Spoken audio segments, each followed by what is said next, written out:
Touche pas à mon pote. Peut-être avez-vous déjà vu ce badge. Touche pas à mon pote, ça vous dit Ah, touche pas à mon pote. Ah oui, bien sûr. Ah, ça, ouais, on en a tellement entendu parler. Au début des années 80, une petite main fleurit sur les vestes en jean de milliers de jeunes. Dans les collèges, les concerts et les manifs, elle devient bientôt le symbole de toute une génération. Un signe de ralliement contre le racisme et la montée de l'extrême droite.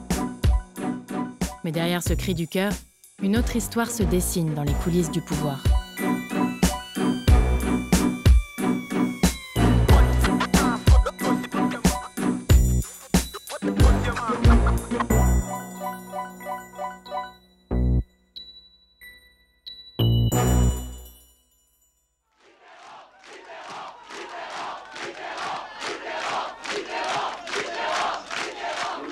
En mai 1981, la gauche revient au pouvoir après 23 ans d'opposition.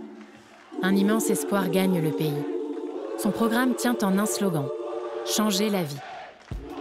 Porté par l'élan de la victoire, une poignée d'étudiants d'extrême gauche, réunis autour de la figure charismatique de Julien Dray, peut s'inviter dans le jeu politique. Ils quittent alors les organisations trotskistes pour se rapprocher du nouveau pouvoir. Parmi eux, un jeune étudiant de 21 ans, Harlem Désir. Moi, je suis un étudiant militant, notamment dans le syndicalisme étudiant. J'étais à la manifestation à la Bastille le 10 mai au soir. Ça a beaucoup marqué, je pense, les jeunes militants que nous étions. Comme beaucoup de Français, on s'est engagés. Beaucoup d'entre nous venons de l'extrême gauche, mais on a en même temps eu la volonté de plutôt participer à ce grand mouvement depuis 81 qui a représenté l'arrivée de la gauche et du Parti socialiste au pouvoir, en militant dans ce parti, parce qu'il nous semble que c'est là que la gauche a la possibilité de transformer le pays. Je suis une étudiante sérieuse, je suis militante. Je suis militante à la fois à la Ligue communiste révolutionnaire, je suis militante féministe, et on est aussi, avec tout ce milieu, aussi militant dans le syndicalisme étudiant. Tous ces gens s'affrontent, débattent, se construisent dans le milieu étudiant. Voilà, le but d'un militant étudiant à cette époque, c'était de mettre son amphi en grève. Il y a toujours une bonne raison de mettre un amphi en grève. Et évidemment, à l'université Villetaneuse Paris 13, ça bouillonne. Et quand la gauche vient de gagner, tu veux en être. Et tu te dis que tu vas essayer de participer à ce grand mouvement de transformation de la société, et tout particulièrement pour la jeunesse. Et donc, on est un certain nombre à quitter les organisations d'extrême gauche pour rejoindre le Parti socialiste. En plus, le Parti socialiste, c'est un parti dans lequel il y a une diversité. Donc, chacun peut venir avec ce qu'il est et trouver sa place.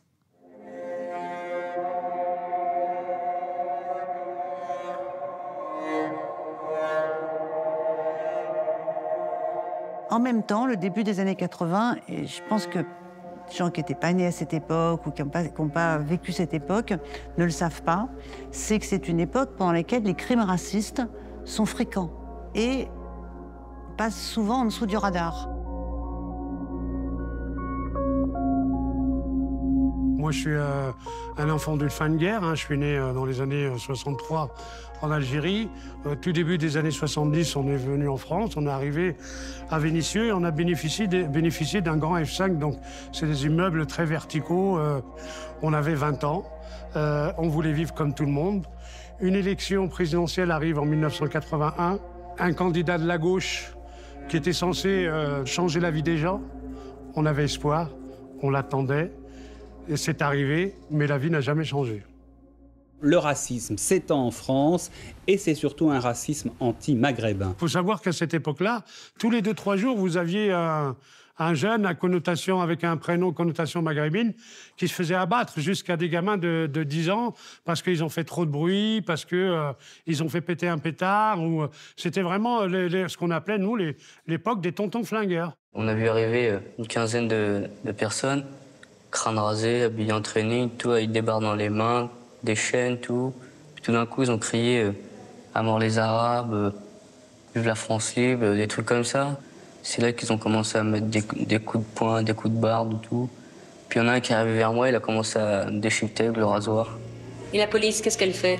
La police, elle fait des rondes, mais on a l'impression que qu'elle nous contrôle nous au lieu de contrôler les agresseurs. On se sent plutôt agresseur qu'agressé. Ça peut paraître absurde dans la France des années 80, mais quand vous étiez un gosse d'immigré de 14-15 ans, fallait faire attention. Fallait pas rentrer dans n'importe quel café. Fallait pas traîner le soir n'importe où. Les contrôles de police qui commençaient à devenir réguliers, tout le temps. Je dirais presque on vivait avec. Ça révoltait, mais on vivait avec parce qu'on n'avait pas beaucoup de choix. Et je pense que le reste de la société le voyait sans le voir. Et c'était une zone un peu comme ça, ambiguë, où le racisme était normal en France.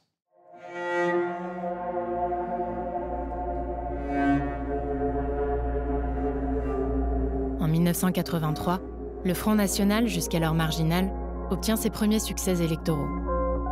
À Dreux, il recueille près de 17% des suffrages et scelle une alliance inédite avec la droite. Dans le 20e arrondissement de Paris, Jean-Marie Le Pen dépasse les 10%.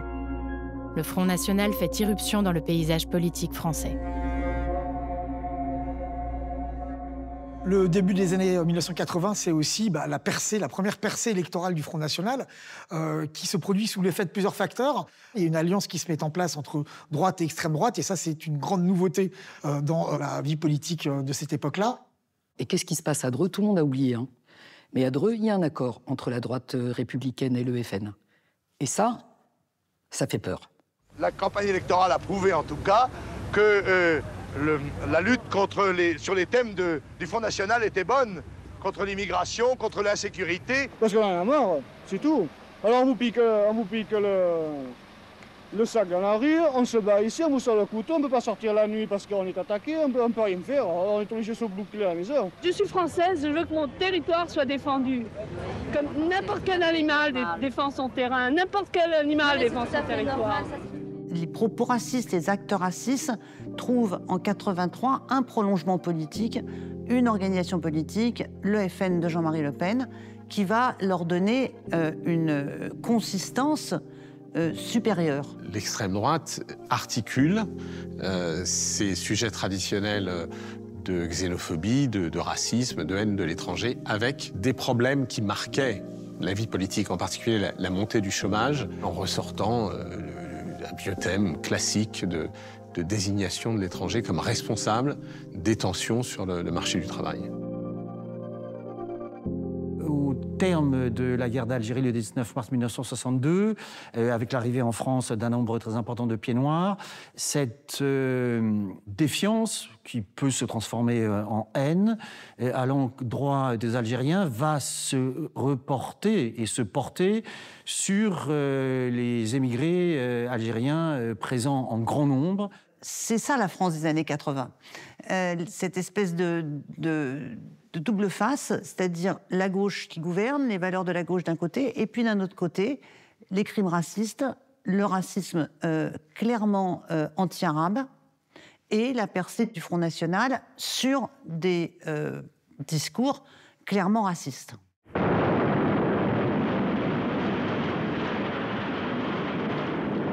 À Vénissieux, dans la banlieue de Lyon, Jamel Attala et son ami Toumi Djaïdja fondent SOS Avenir Minguette, une association pour lutter contre le racisme et les discriminations.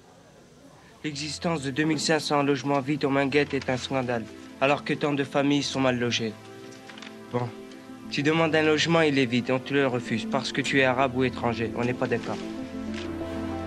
Mais durant l'été 83, un nouvel affrontement avec la police dégénère et Toumi est blessé par balle. Avec d'autres jeunes du quartier, ils se lancent alors dans un pari fou. Une marche pacifique à travers le pays. Tout le monde marchait, ça venait de partout. C'était une marche de toutes les couleurs. C'était une marche de la France. Les revendications, c'était des revendications très simples. C'était simplement l'application des règles républicaines pour tous, même pour celui qui s'appelle Jamel Mohamed ou Pereira ou Traoré. C'était aussi simple que ça.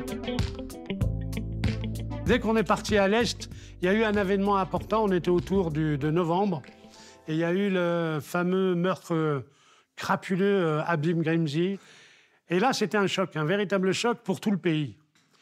La France venait de découvrir, en fait, le niveau et le degré de racisme dans lequel on était. C'est un mélange de stupeur et d'indignation qui se manifeste un peu partout après l'assassinat horrible d'un jeune Nord-Africain de 26 ans.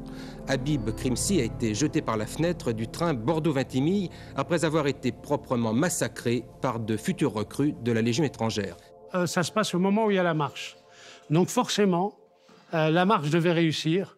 Et le lendemain, la presse nationale, toute la presse nationale, était focalisée sur la marche.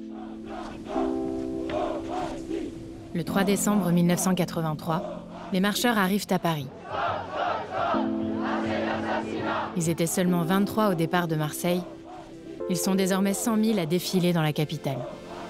Honnêtement, ce jour-là, tout le monde y croyait véritablement, profondément. C'était... il y a des mots qu'il faudrait inventer pour qualifier cette journée. C'était hyper électrique, mais vraiment. Hein. On entendait même les gens dire « ça y est, on y arrive, on a trouvé la voie ». Ce qui m'avait marqué quand je suis arrivé à la manif, c'était la première manif de ma vie. J'aurais jamais été dans une manif avant, je savais même pas ce que c'était. C'était massif et surprenant. En fait, je crois que tout le monde était surpris de ce qui se passait. Le lendemain, Jamel Attala et une délégation de marcheurs sont reçus à l'Élysée par François Mitterrand. J'ai tout à fait l'impression d'être témoin d'un mouvement qui est, c'est ainsi du moins que je le perçois, qui est au fond sans précédent. Sans précédent parce que c'est un mouvement qui est autonome des forces politiques traditionnelles, des organisations syndicales traditionnelles, des associations de défense des droits de l'homme, parce que c'est un mouvement qui, d'une part, est à l'initiative des premiers concernés, comme on le dit aujourd'hui, et qui est animé par ces premiers concernés. Donc la marche pour l'égalité et contre le racisme, qui sera renommée Marche des Beurs, notamment par le journal Libération, et qui est un moment qui va marquer la politisation, la visibilisation de ce qu'on va appeler la seconde génération. Donc c'est-à-dire des gens qui sont nés en France ou qui sont arrivés très tôt en France, mais surtout dont on prend conscience qu'ils vont rester, qu'ils vont s'installer, donc qui font partie de la société française. On n'est pas des beurs. On est simplement des Français un peu colorés, des Français pas acceptés, des Français pas admis, jusqu'au jour où la République, elle se décidera d'appliquer ses règles, et à ce moment-là, on pourra se sentir véritablement français.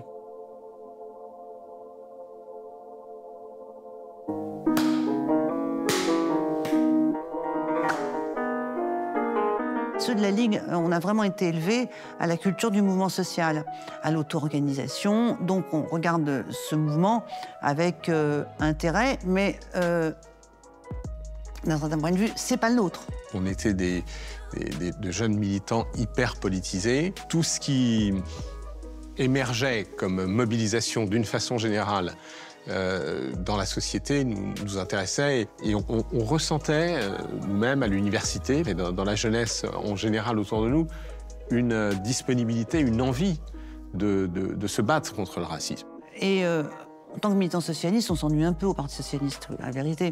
Nous, on était arrivés de la Ligue, on était super bons, on était formés, on a mis nos amphis en grève, on était capable de raconter l'histoire du mouvement ouvrier. Puis on s'attendait à ce qu'on nous déroule le tapis rouge, et puis en fait, pas du tout. Dans leurs yeux, on est toujours des trotskistes et on est toujours susceptible de monter les coups les plus tordus. Donc, oui, voilà, on s'ennuie au Parti socialiste. Et comme on s'ennuie, comme notre culture, c'est celle du mouvement social, on commence à réfléchir de qu'est-ce qu'on peut faire.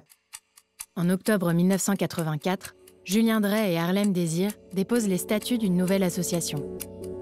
SOS Racisme est née. Donc, c'est des gens qui sont au Parti socialiste, mais qui n'ont pas de perspective de progression au sein de l'appareil, et qui donc passent par l'extérieur, et qui vont mettre sur pied une organisation de masse. Ils comprennent les pulsations de la jeunesse, ils comprennent qu'il y a quelque chose qui se passe, qu'il y a une matrice là. Et ça, c'est un vrai talent politique de la part de Julien Drey, c'est qu'il a senti qu'il y avait quelque chose qui était en train de se lever. On est un certain nombre, et en particulier autour de Julien Drey, à dire on ne peut pas laisser l'extrême droite et le racisme s'installer dans la vie politique française sans réagir. Julien est un très bon théoricien, un très bon stratège déjà à l'époque, et à partir de là, on commence à élaborer et mettre sur papier ce que pourrait être un mouvement antiraciste. Après 2 ans au pouvoir, les socialistes prennent le tournant de la rigueur et adoptent des mesures impopulaires. Le chômage grimpe, la droite guette et la montée du Front National inquiète. Affaibli, Mitterrand cherche un second souffle pour reconquérir l'opinion. Pour Julien Drey et ses amis, l'heure est venue de montrer de quoi ils sont capables. Ils adressent une note à l'Élysée.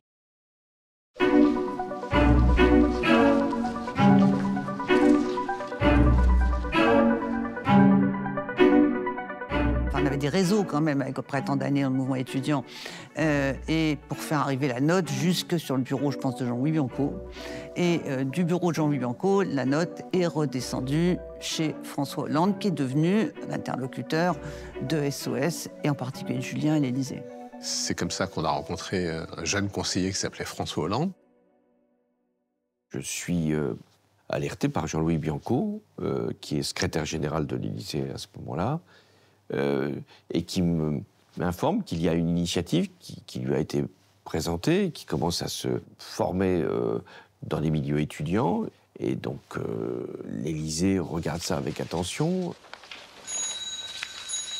Bon, merci, je vois l'essentiel pour les présences.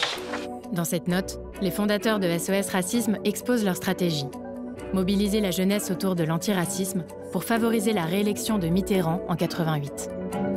SOS Racisme amène une pierre qui est extrêmement importante parce qu'il va construire un mouvement très populaire, consensuel. C'est-à-dire que les fondateurs d'SOS Racisme vont mettre à disposition de François Mitterrand un objet qui répond à ses propres ambitions, à son propre agenda, qui est de fédérer l'opinion publique la plus large possible autour de la gauche sur des questions qui sont des questions de valeur, de fraternité, contre les relents les plus xénophobes dans la population. On est en plein tournant de la rigueur. On est au moment où Mitterrand tourne le dos à ses promesses et trahit le peuple de gauche qui avait voté pour lui. Et il y a donc ce choix de la part du pouvoir mitterrandien de prendre en main, bichonner, aider cette jeune organisation de jeunes sympas. On est assez sûr de nous.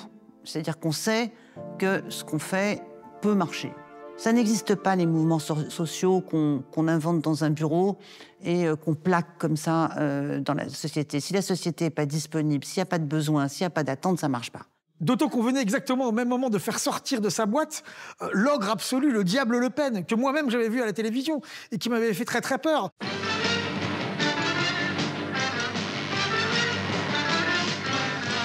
Mon père m'avait dit, tu vois ce monsieur avec ses cheveux blonds paillasses qui gesticule sur le plateau de télévision, tu vois mon fils, c'est le diable. Ce sont les gens qui veulent fermer les yeux, qui veulent frapper cette question de tabou, qui portent la responsabilité des conséquences racistes de cette politique, et non pas ceux qui sonnent l'alerte. Monsieur Le Pen.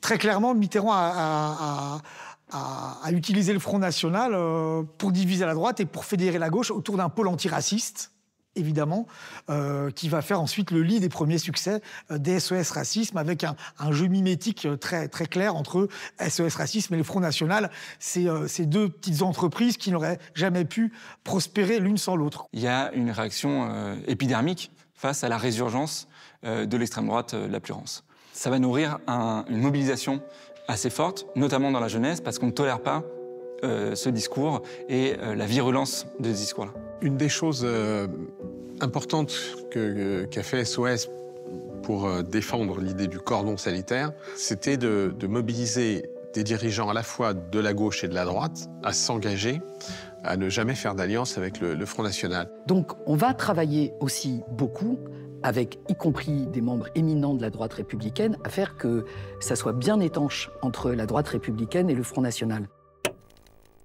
Vous nous avez parlé de ce badge. Alors je le montre, là, cette main ouverte, là, où il y a écrit « Touche pas à mon pote ». Voilà. La première fois que j'entends parler d'SOS Racisme, j'ai exactement 11 ans.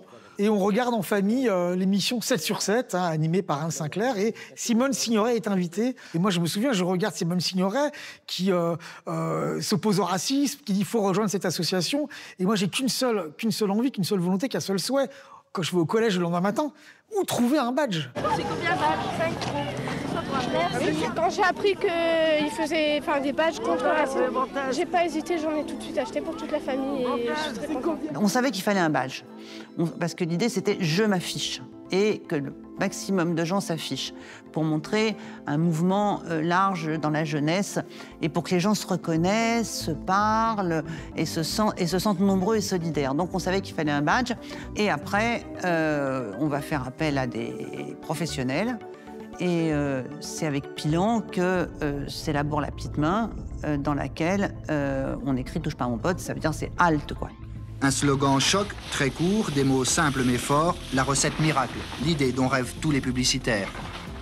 Et c'est bien une opération de com, de génie, qui est prise en main par les communicants de l'Élysée, comme Jacques Pilon, le sorcier de l'Élysée, qui invente le badge à la main ouverte, à mi-chemin entre la main de Bouddha et celle de Fatma. Le badge, c'est une sorte de ralliement entre les antiracistes. Ça prouve aux gens que, dire bon, porter le badge, c'est déjà une première étape pour lutter. Dire, tu montres aux gens que tu n'es pas d'accord avec eux, que tu portes ce badge. Je crois que derrière le côté communication moderne, goodies, comme on dirait aujourd'hui, en fait, c'est des outils qui ont percuté un changement dans la forme d'engagement en France. C'est que tout d'un coup, on vous demande, à toi personnellement, est-ce que tu es raciste ou pas? Ça fait déjà longtemps que je le voulais. Pourquoi tu le voulais? Bah, c'est contre le racisme, je trouve que c'est bien de faire ça.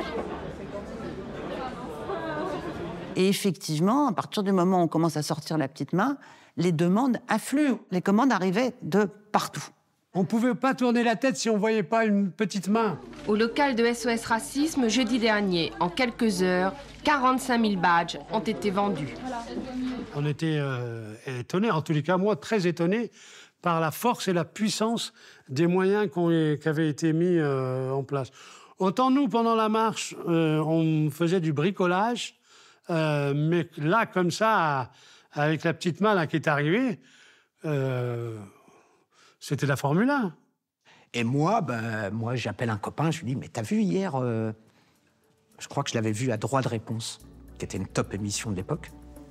Et il m'a dit, ouais, je dis, ça dirait pas qu'on aille voir comment ça marche cette sauce? Puis on y a été. J'ai trouvé ça bien, j'ai été accueilli. On m'a dit, écoute, rentre, si tu veux filer un coup de main, vois ce que tu peux faire. SOS Racisme, bonjour. Bonjour, je vous ai vu à l'émission de Michel Pollack, la Droit de réponse. Et donc, il y a une prise de conscience qui s'opère dans la tête de plein de gens et qui vont changer leur façon de voir la société et qui vont accepter une société française qui n'est pas blanche, qui est de toutes les couleurs, qui est diverse, qui est métissée. SOS Racisme. SOS Racisme. Touche pas à mon pote.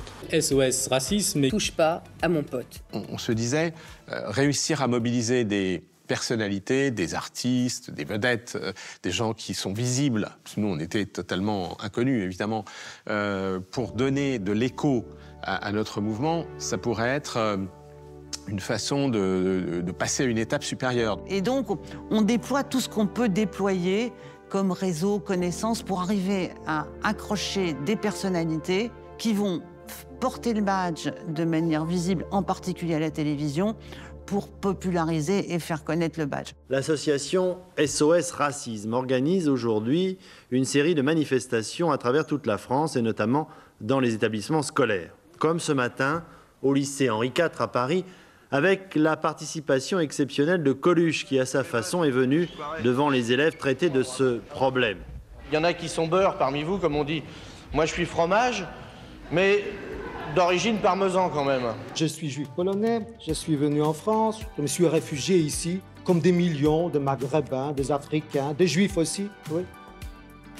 Ah, je suis quoi? Vous avez toute une série de petites mains, là. Alors, je reconnais le touche pas à mon pote, là, de couleur jaune-orange, mais il y en a d'autres. Le racisme est ringardisé et l'antiracisme est en train de devenir dominant en France.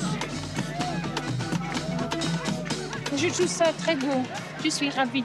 Il y a une fringale, il y a un enthousiasme journalistique incroyable. On n'a jamais vu une association fédérer autant de journalistes. Et on comprend très vite que le SOS de cette époque-là, avant d'être une construction militante, c'est d'abord et surtout une construction médiatique qui repose son lancement quasi exclusivement sur les médias et sur les stars du showbiz. C'est SOS Showbiz, comme on l'a parfois caricaturé à l'époque. On avait les journaux, puis on était là, on cherchait. Julien Clerc passe à 7 sur 7.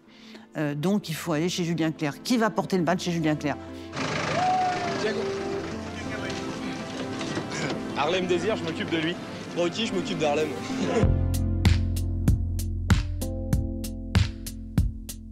L'idée du grand concert arrive en fait assez vite, assez naturellement. Certains d'entre nous avaient été marqués par les Rock Against Racism en Angleterre. Avec Jimmy Somerville, les Clash, etc., qui était une autre façon de mobiliser très largement, au-delà d'un public militant traditionnel. Quand Julien Drey arrive dans mon bureau, je ne le connais absolument pas. j'en ai jamais entendu parler. Et il me dit, voilà, pour donner de l'impact à l'association, vous aurez organisé un concert à la Mutualité au mois de juin. Vu l'impact de l'association, vu l'impact du badge, vu tout le monde portait le badge, quoi. Et donc, forcément, le projet, il a pris une toute autre ampleur.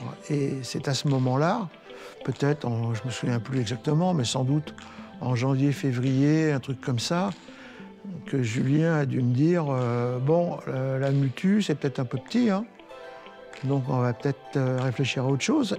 Et on va faire la Concorde, il m'a dit. Je lui ai dit, mais t'es complètement cinglé. Non, il l'était pas, manifestement.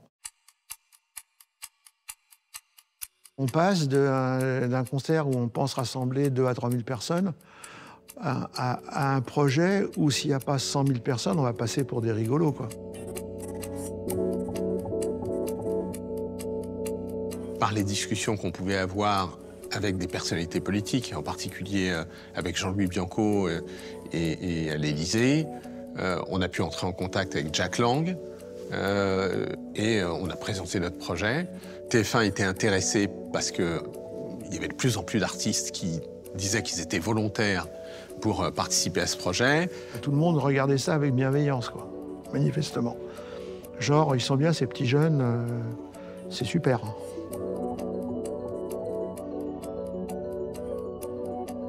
Maintenant, c'est devenu normal, courant d'organiser des concerts comme ça, mais à l'époque, non. Donc se pose le problème des écrans géants, par exemple.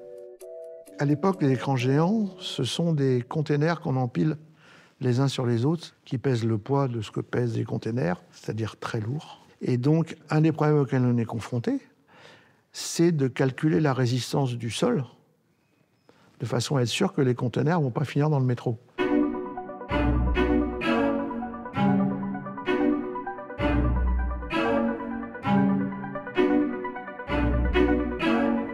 C'est assez impressionnant quand même. C'est-à-dire quand on voit où on en était il y a 8 mois, de construire une scène de 77 mètres de long sur la place de la Concorde, il manque plus que les 100 000 mecs de l'autre côté, quoi, c'est ça. C'est quoi votre réaction ? Je sais pas, on verra samedi soir. Faut dire 100 000, s'il y en a plus, on sera content comme ça. Faut mieux pas trop rêver. Et les dimensions de la scène étaient disproportionnées.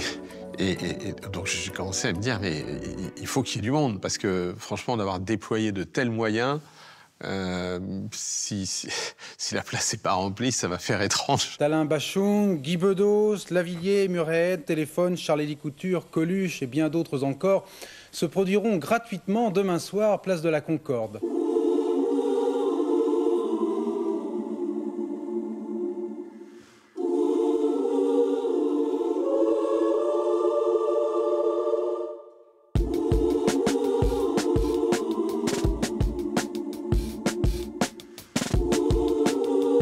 Donc oui, quand on voit petit à petit la place se remplir,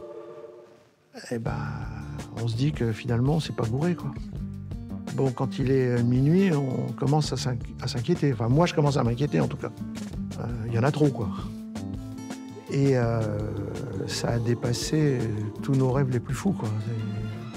C'était gigantesque. Non, ce qui est marrant, c'est qu'hier soir, on était ici, on se disait que c'était pas très impressionnant. Tu vois, on a fait le tour. On disait, ouais, finalement, c'est moins impressionnant. Puis là, plus on se rapproche de l'heure, et plus j'ai l'impression qu'on les a tous à zéro, quoi.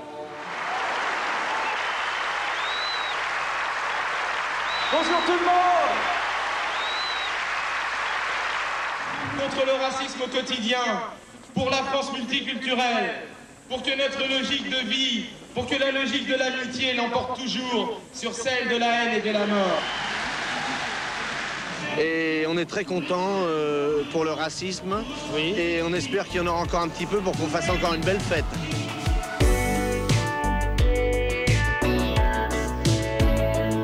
Il y avait un phénomène d'entraînement par rapport à la jeunesse. Et là, toutes les stars que nous rêverions étaient toutes présentes jusqu'à 5 h du matin.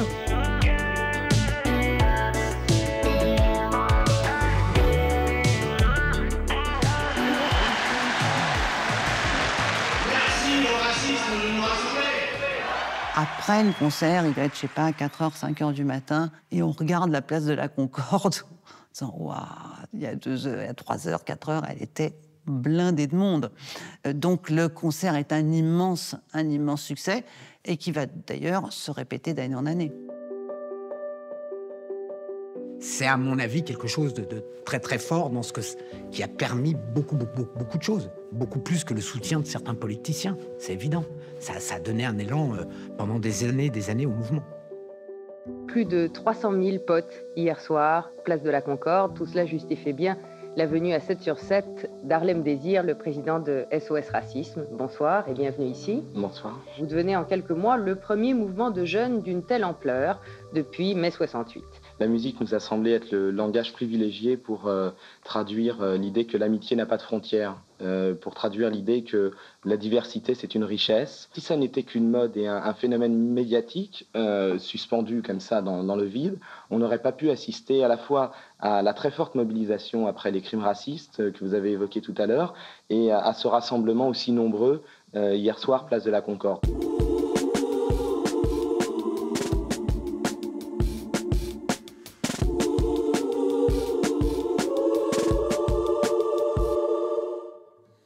Harlem Désir, à l'époque, un gars dans des émissions de télé, qui a la patate, qui a le sourire, qui est percutant contre le racisme, mais positif. Qui est pas rebeu, qui est pas exactement black, qui est pas exactement blanc, en plus, top. Le mec représente tout le monde. Et il y a un phénomène Harlem. Et sans Harlem, SOS Racisme n'est pas SOS Racisme. Il y a la magie d'Harlem qui va fonctionner formidablement, qui est un jeune homme dans lequel la jeunesse peut se reconnaître. C'est sûr que d'avoir un physique comme celui-là, avec un cerveau comme il a, parce que c'est pas que... Et s'appeler Harlem et Désir, franchement, c'est... Bah oui, évidemment. C'est sûr.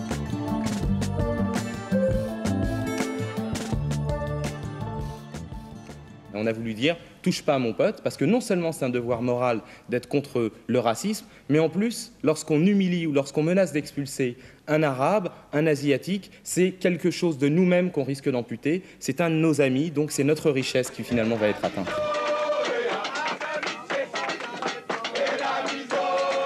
Le succès de SOS Racisme repose aussi sur son discours. Un message simple et positif qui doit rassembler le plus grand nombre. Dénoncer le racisme est un devoir moral. C'est un message de bon sens, un message moral, un message sympathique, consensuel, festif, plein de bons sentiments. Comment ne pas être contre le racisme? On est contre la guerre, on est contre le viol, on est contre la violence, on est contre le malheur, on est contre le racisme. Qui peut s'opposer à ce message-là? SOS a mis en avant, a porté ce discours de « on est une société bigarrée et on a envie de vivre ensemble ». C'est un message extrêmement positif. C'était joyeux. C'est-à-dire, on luttait contre un fléau, le racisme, avec une envie qui était celle d'une solidarité qui crée de l'enthousiasme.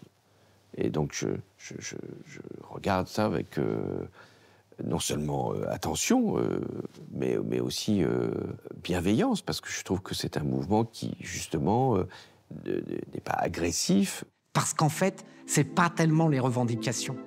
C'est même pas d'être antiraciste qui était fort. C'était une base, bien sûr. C'était d'être positif. C'est-à-dire, c'était de donner quelque chose de positif comme réponse à la situation et non pas de proposer un combat.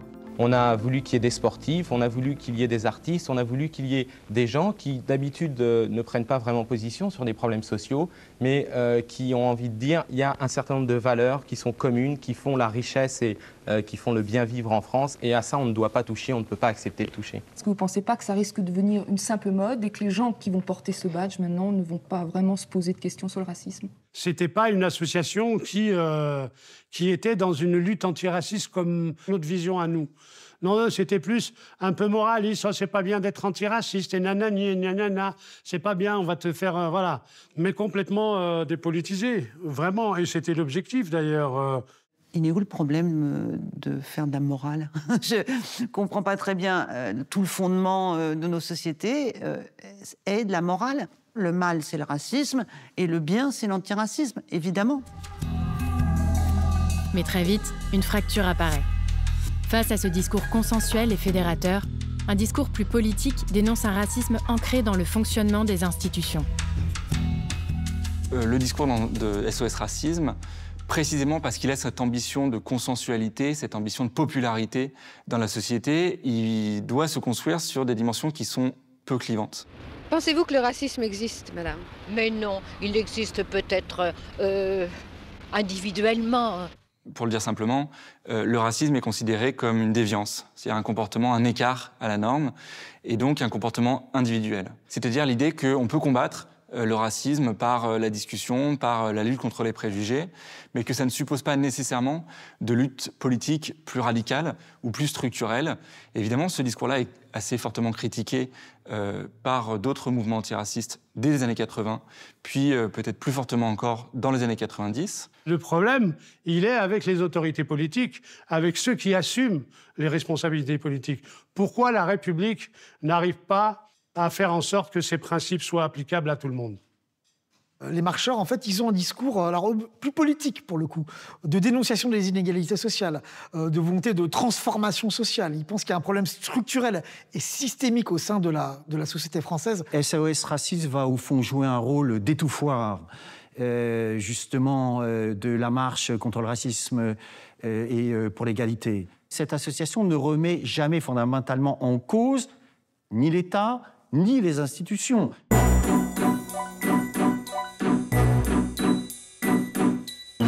Le grand succès de SOS Racisme, c'est d'avoir construit, dans les années 80 et par la suite, un mouvement antiraciste de masse.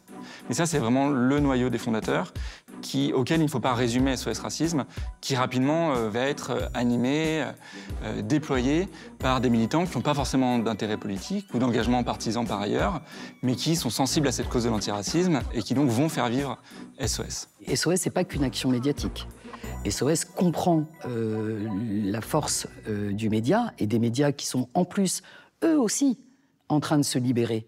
Mais il y a aussi des actions dans les facs, dans les quartiers, dans les villes, dans les villages. Il y a des comités partout en France, parfois même dans les familles. On va passer notre temps à essaimer, si j'ose dire, notre action, notre travail avec des gens de bonne volonté. Tout le monde fait un peu de tout, de toute façon, là-dedans. Alors, à part ceux qui ont des tâches très précises, des tâches administratives, et dont le rôle est de mettre de l'ordre dans ce bazar, parce que c'est quand même un fichu bazar, tout le monde fait tout. Il y a des comités SOS partout.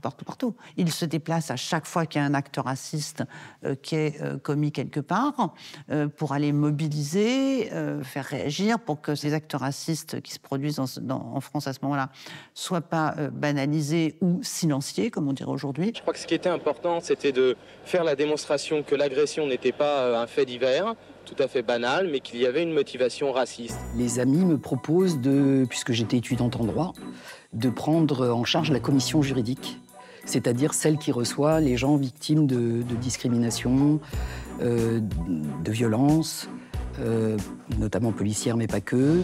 Oui, vous m'avez dit au téléphone que vous avez l'habitude de louer à des gens qui ne sont pas forcément de nationalité française et que les autres... C'est le chèque qu'on refuse parce que le nom n'est pas français, c'est l'emploi qu'on ne donne pas parce que le faciès n'est pas le bon, c'est le logement qui n'est pas octroyé. Franchement, c'est tous les sujets. On a des convictions et on est surtout une bande de copains. Pendant des mois, et des années même pour certains, on va vivre ensemble H24. C'est-à-dire, on ne fait que ça. On vit au local, la rue Martel, il y en a qui mangent, des fois il y en a qui dorment d'ailleurs, parce qu'il y a des gens qui sont en galère, donc on arrive le matin, on en trouve un dans un duvet, et puis on est fasciné par ce qu'on fait. Voilà, on regarde ça, on dit « waouh ».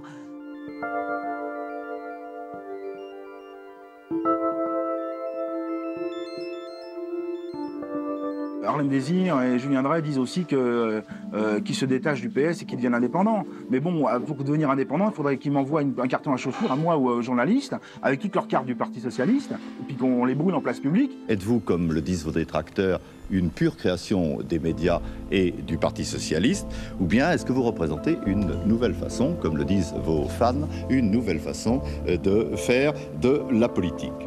SOS Racisme a construit l'image d'un mouvement apolitique, d'abord parce que pour être le plus large possible dans l'opinion publique, pour avoir des relais médiatiques les plus larges possibles, il fallait surtout ne pas paraître comme étant inféodé à un mouvement politique. Bon, c'est un peu difficile de dire qu'SOS Racisme était apolitique, mais on avait pris la décision En tout cas, de ne pas identifier l'association comme étant le relais politique d'une force en particulier, et comme pouvant s'adresser à toutes les forces politiques et surtout à tous les Français, quelle que soit leur opinion politique, même si tout le monde savait d'où on venait. C'est un mouvement de masse dans la société qui, contrairement à ce qu'on a beaucoup dit, n'a pas été enfanté par le Parti socialiste, mais qui a plutôt des relations de distance et de méfiance avec le parti lui-même. On n'a pas de mal à dire qu'on n'est pas lié au PS, puisque le PS n'a pas du tout envie d'être lié à nous. Mais bien entendu, la vocation de cette association est totalement politique. C'est-à-dire que agir dans la société pour mobiliser les gens contre le racisme, il n'y a rien de plus politique. C'est évident. Mais d'ailleurs, tout le monde le comprend. Enfin, il n'y a pas d'arnaque là-dessus. Le Parti socialiste de l'époque, il ne supporte pas de voir quelque chose de net, tout ça, qui lui échappe, qui n'est pas dans son cadre. Donc non, en vérité, évidemment que ce mouvement était non partisan, politique, mais non partisan. Oui, il y avait des réserves au sein du Parti socialiste. C'était aussi mon rôle que de les réduire, ces réticences. C'était de faire que ce mouvement ne soit pas laissé à lui-même, mais qu'il ne soit pas non plus mis sous tutelle, parce que s'il apparaissait que SOS Racisme était finalement une dépendance de l'État ou une annexe du Parti socialiste, ça n'avait quand même plus beaucoup de sens. Nous, les rapports avec le PS, ils sont pas bons. Ils nous aiment pas beaucoup. Le PS, je parle pas de Mitterrand. Mitterrand, c'est autre chose. Et puis, à un moment donné, les socialistes vont comprendre que, en fait, on les a contournés et que SOS parle directement avec l'Élysée. Et là, ils vont se dire, bon, peut-être pas trop, pas en rajouter, quoi.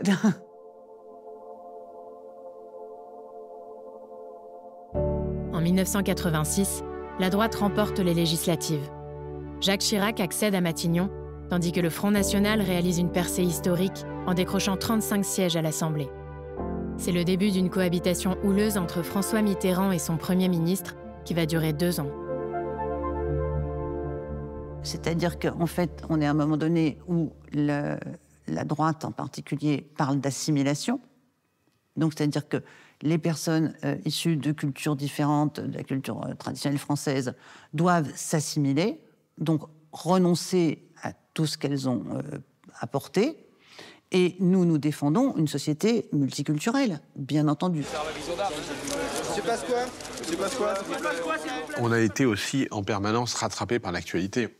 À partir du retour de la droite au pouvoir en 1986, de positions très dures sur l'immigration, Charles Pasqua, ministre de l'Intérieur, des expulsions spectaculaires collectives de migrants, un charter pour le Mali, qui avait beaucoup marqué les esprits. Alors Pasqua, quand il arrive au pouvoir, il a la volonté de réformer le code de la nationalité et de remettre en question le droit du sol. Le droit du sol qui est quand même un très vieil héritage de la tradition républicaine française, quoi, et qui était aussi quelque chose de considéré comme étant assez intouchable du point de vue, en tout cas, de l'imaginaire de gauche, quoi. Et SOS va jouer un rôle majeur dans les mobilisations très fortes contre le code de la nationalité, contre la réforme du code.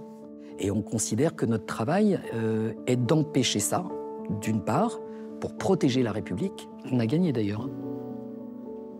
Ah mais on gagne, à la fin.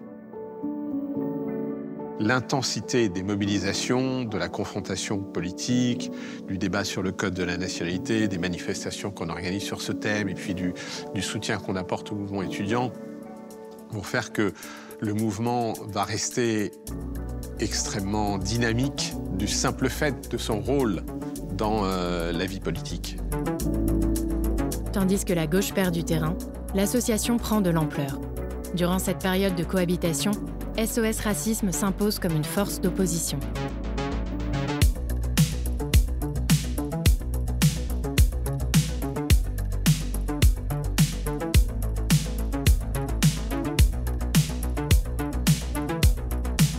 Et le tour de force d'SOS Racisme, c'est de faire passer François Mitterrand pour quelqu'un de jeune, ou en tout cas d'en phase avec la jeunesse. Et donc ils vont construire un mouvement entre 86 et 88, qui consiste à montrer que la jeunesse militante, la jeunesse active du pays, est du côté de François Mitterrand. Ça a entré en résonance avec cette nouvelle figure qu'il avait commencé à incarner, certains l'appelaient Tonton, qui était celle d'une sorte de grand-père un peu protecteur vis-à-vis des jeunes générations. Et c'est comme ça qu'on a cheminé ensemble, chacun poursuivant ses propres objectifs. Par ailleurs, c'est un bon politique et il sait que la question de la jeunesse est toujours un enjeu. Et François Mitterrand, à juste titre, et j'en tire presque de la fierté, considère que SOS va aider la jeunesse à être restée arrimée aux valeurs de la gauche. Et c'est bien. Et donc en 88 notamment, il y a une campagne qui est lancée, Les Jeunes avec François Mitterrand, qui est animée par les gens qui sont au sein de SOS Racisme et au sein du Parti Socialiste, mais pas au nom de SOS Racisme, ce qui est une manière de préserver la marque de toute forme de marquage politique. Est-ce qu'il voulait l'instrumentaliser politiquement, pour parler clair? Bon, on était dans une période où la gauche n'était pas flamboyante, où l'alternance à droite se précisait. François Mitterrand, et il avait raison d'y croire, se disait qu'il y avait là toutes les conditions pour faire renaître un engagement militant qui lui servirait après à lui ou à ses successeurs. Est-ce que vous voulez qu'on prenne le café tout à l'heure? Très volontiers. Et pour lui, ça a eu évidemment aussi une très grande importance dans la bataille politique pour l'élection de 1988, pour sa réélection, parce que il ne voulait pas être simplement le candidat, le vieux président socialiste soutenu par son parti traditionnel, mais être un personnage qui pouvait rassembler et unir la France unie. Et un des thèmes, c'était aussi de pouvoir rassembler la jeunesse contre un pouvoir de droite qui avait été particulièrement dur avec elle.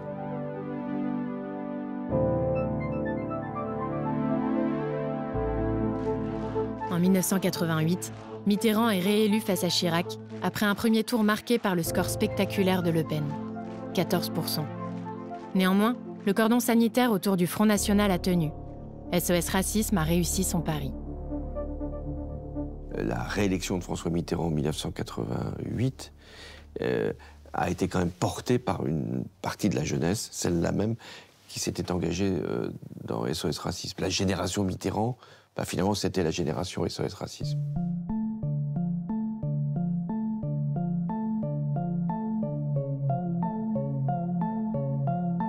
Quand on a créé SOS, on n'aurait jamais imaginé que 40 ans après, SOS Racisme existerait encore et qu'il faudrait encore se battre. C'était une naïveté de jeunesse. D'avoir aidé toute une génération à prendre conscience du fait qu'elle devait jouer un rôle pour que la France reste une terre justement d'antiracisme et d'universalisme, je pense que ça c'est un grand succès de SOS.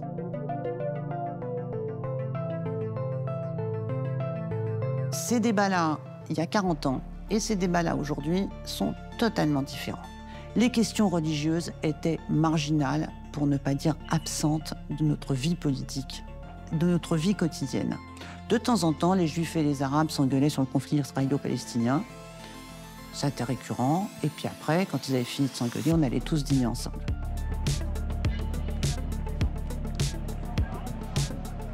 Ah bah c'est SOS Racisme. Ah oui, ok. J'ai conscience d'avoir vécu quelque chose d'assez exceptionnel quand j'avais 20 ans. Ça continue de m'habiter aujourd'hui dans ma vie de tous les jours. Je suis fière d'appartenir à cette histoire-là, franchement. Et je suis fière de voir qu'elle continue.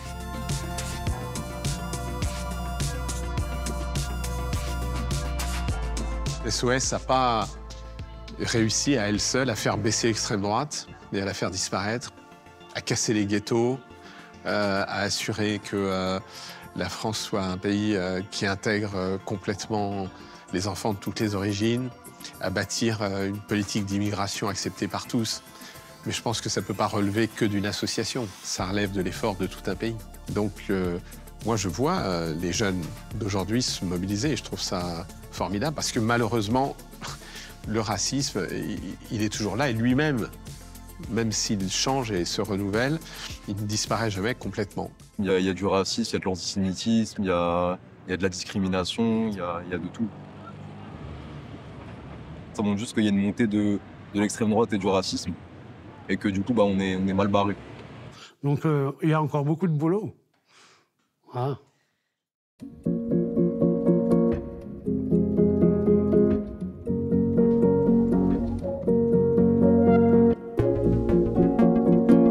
one of those nights I was feeling kind of lethargic, and I knew I shouldn't have went to that place at all, but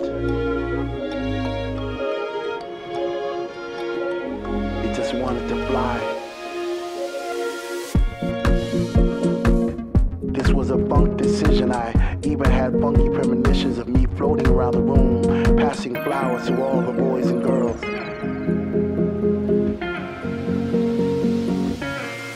Was it that time to trip? Or was I just high on the sounds of the speaker that was coming out the wall?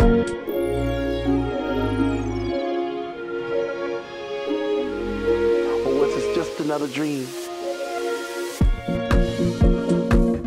This was a bunk decision. I even had funky premonitions of me floating around the room, passing flowers to all the boys and girls.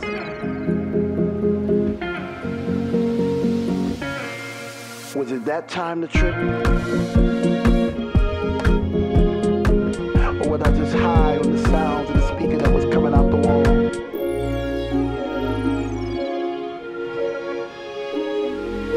Or was this just another dream? It was one of those nights I was feeling kind of lethargic, and I knew I shouldn't have went to that place at all, but just wanted to fly.